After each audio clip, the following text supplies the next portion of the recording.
එනවා බඩු වෙනවා. මොකෝ බං හැටි දාන්නේ? මොකෝ කේස් එක? බයික් එක ස්ටාර්ට් වෙන්නේ නැතුව කියන්නේ බං. මොකක්ද දන්නේ කේස් එක? ඔව්. මොනවද බං ඔය කල්පනා කරන්නේ? මම මේ කල්පනා කරන්නේ බං සතුට සල්ලි වලට කොහොමද ගන්නෙ කියලා බං. ඕක මහලුක දෙයක්ද බං? මම පටාස් ගාලා ගිහිල්ලා පාම්සිර කියලා සෙනික අරන් එන්නේ. ඒ රෙද්දක් නෙමෙයි යකෝ මම මේ කියන්නේ. Sicky Gangsta, Sicky Gangsta. දැන් ඔබට සතුට සල්ලි වලට ගන්න ඕනේ. ඕක මහලුක දෙයක්ද බං? රුපියල් 5000 මට දියන් සතුට සල්ලි වලට අරන් පෙන්නන්න. මෙන්න රුපියල් 5000 සතුට වෙලා පෙන්නපන්කෝ. Sicky Gangsta.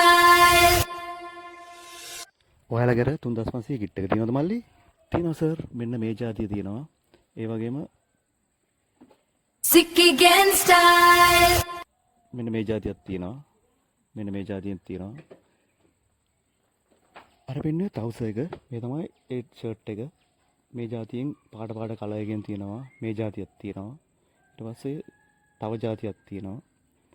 ওই જાතියක් තියෙනවා.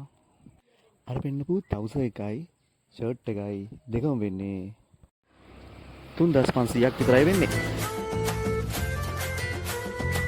මෙන්න ඊටු සල්ලි. දැන් ඔබ සතුටු වුණාද? මට හම්බුනේ 1500 3500 ඔබ කොහොමද සතුටු වුනේ?